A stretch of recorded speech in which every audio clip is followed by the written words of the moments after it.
ស្ដីនេះទាំងអស់គ្នាថ្ងៃនេះខ្ញុំបានមកដល់ទីតាំងនៃព្រំប្រទល់រវាងប្រទេសកម្ពុជារបស់យើងជាមួយនឹងប្រទេសថៃប្រទេសឡាវហើយនេះគឺជាទីកន្លែងមួយដែលស្ថិតនៅក្នុងប្រទេសកម្ពុជាយើងទេគេហៅថាសាលារងចិត្តដែលប្រជាជននៅទីនេះគាត់ហៅទីនេះថាសាលារងចិត្ត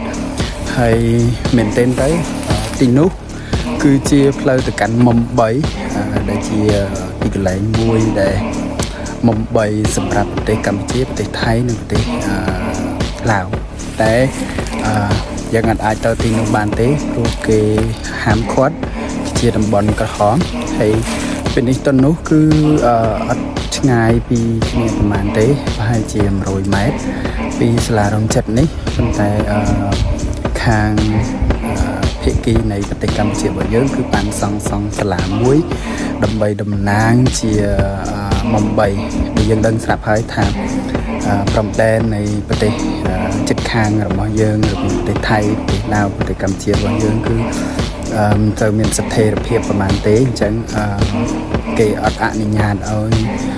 យើងជាជនសាមញ្ញបានទៅឃើញឬក៏បានទៅទស្សនាទេអញ្ចឹងគ្រាន់តែឃើញជាសាលានៅទីនេះយើងបានឃើញគេធ្វើជាសាលាមុំ3សម្រាប់តំណាងឲ្យមុំនៃប្រទេសទាំង3ដែលជួបគ្នា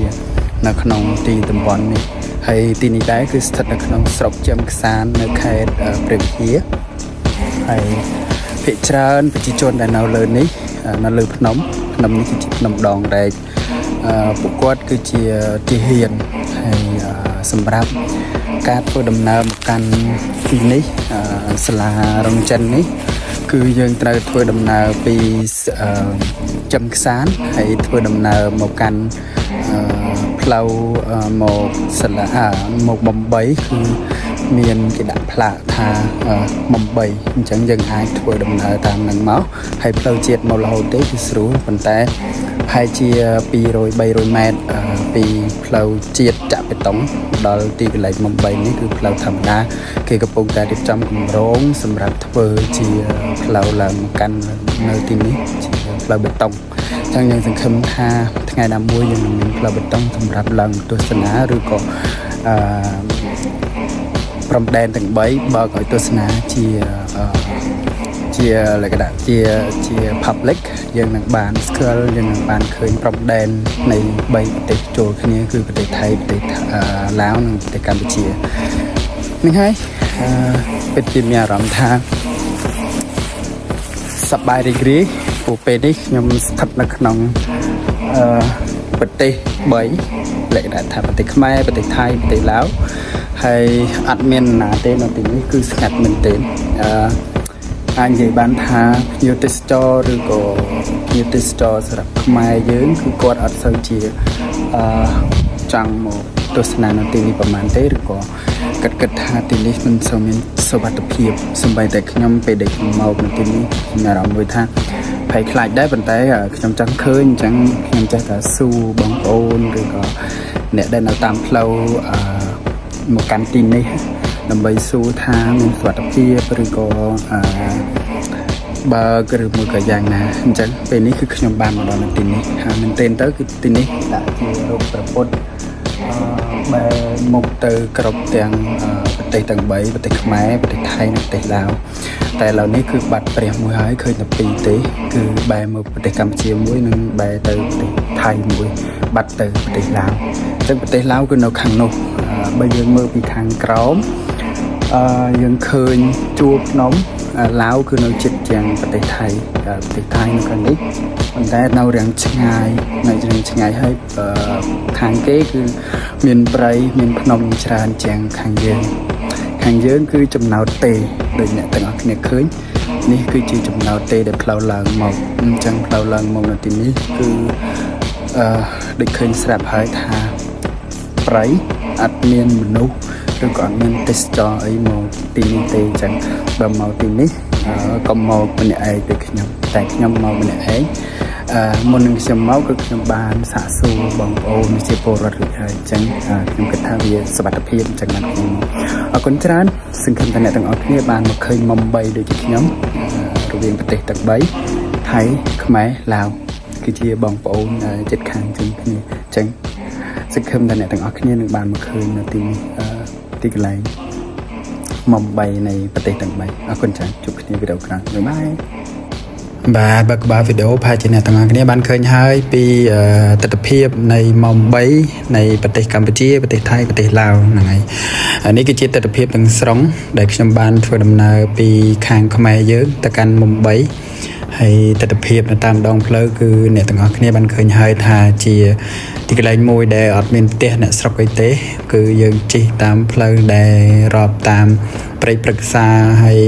នៅគៀនខាងយើងនេះគឺប្រទេសឡាវហើយនិងប្រទេសថៃអញ្ចឹងកន្លែងមុំ3ហ្នឹងវាមានជាចង្អូដែលយើងលយទៅខាងគេខ្លាំងមែនទែនអញ្ចឹងនៅស្របគៀនយើងនេះគឺចេញតែបន្តិចទេប្រហែលជា 2-3 គីឡូគឺខាងឡាវហើយឡើងទៅខាង 4-5 គីឡូទៅខាងលើភ្នំនោះគឺព្រំដែនខ្មែរនិងព្រំដែនថៃអញ្ចឹងពេលយើងជិះតាមនេះគឺអត់មានប្រទេសអ្នកស្រុកអីទេអ្នកប្រទេសដែលអ្នកទាំងអស់គ្នាបានឃើញនៅក្នុងវីដេអូនេះគឺជាប្រទេសរបស់អ្នកស្រុកប្រទេសរបស់បងប្អូនទាហានហ្នឹងហើយមិនទេអ្នកស្រុកទេអ្នកស្រុកក៏អត់ហ៊ានទៅនៅតំបន់ហ្នឹងទេមានជាតំបន់មួយដែលភ័យខ្លាចសម្រាប់ពួកគាត់អញ្ចឹងក៏នៅខាងក្នុងផ្ទះដែលនៅតាមដងផ្លូវនេះដែលអ្នកទាំងអស់គ្នាបានឃើញនេះគឺជាផ្ទះរបស់បងប្អូនទាហានគាត់ការពារទឹកដីប្រទេសរបស់យើងហ្នឹងហើយ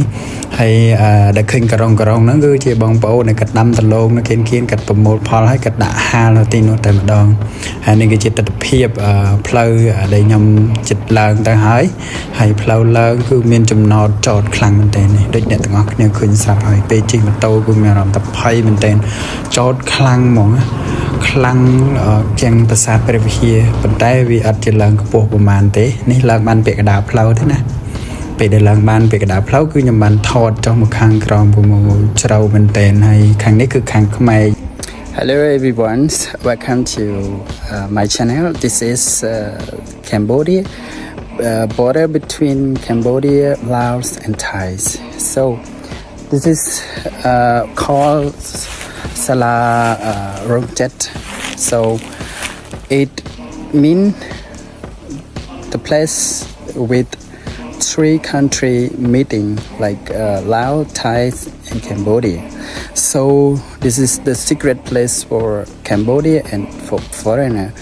So it's not an open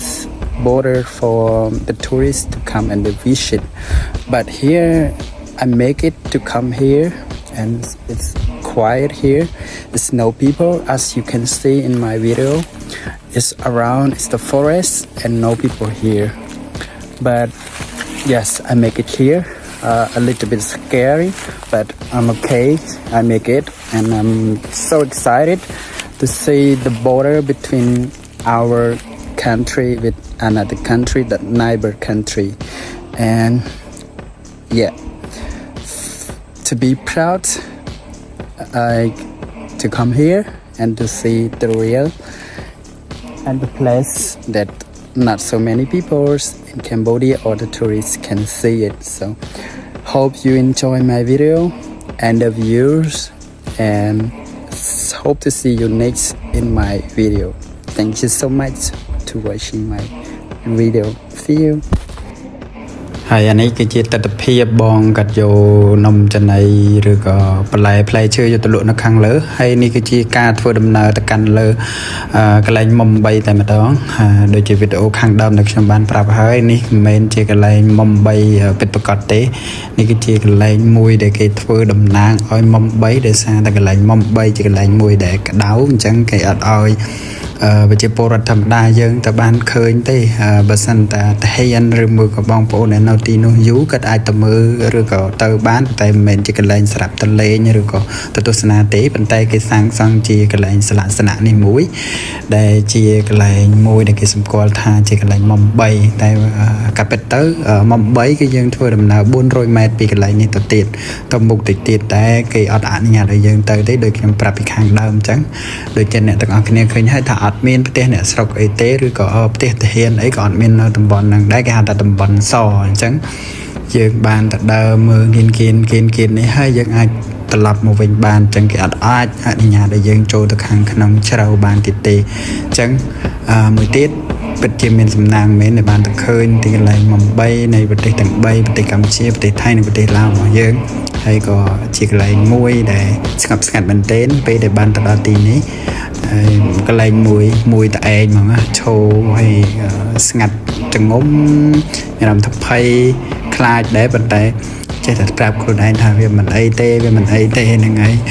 អរគុណច្រើនសម្រាប់ការតាមដានទស្សនាវីដេអូរបស់ខ្ញុំសូមកុំភ្លេចជួយ Subscribe ឬក៏ Like ដាក់សញ្ញាកណ្ដឹងតាមដានវីដេអូតៗរបស់ខ្ញុំផងអរគុណច្រើនជួបគ្នាវីដេអូក្រោយបាយបាយ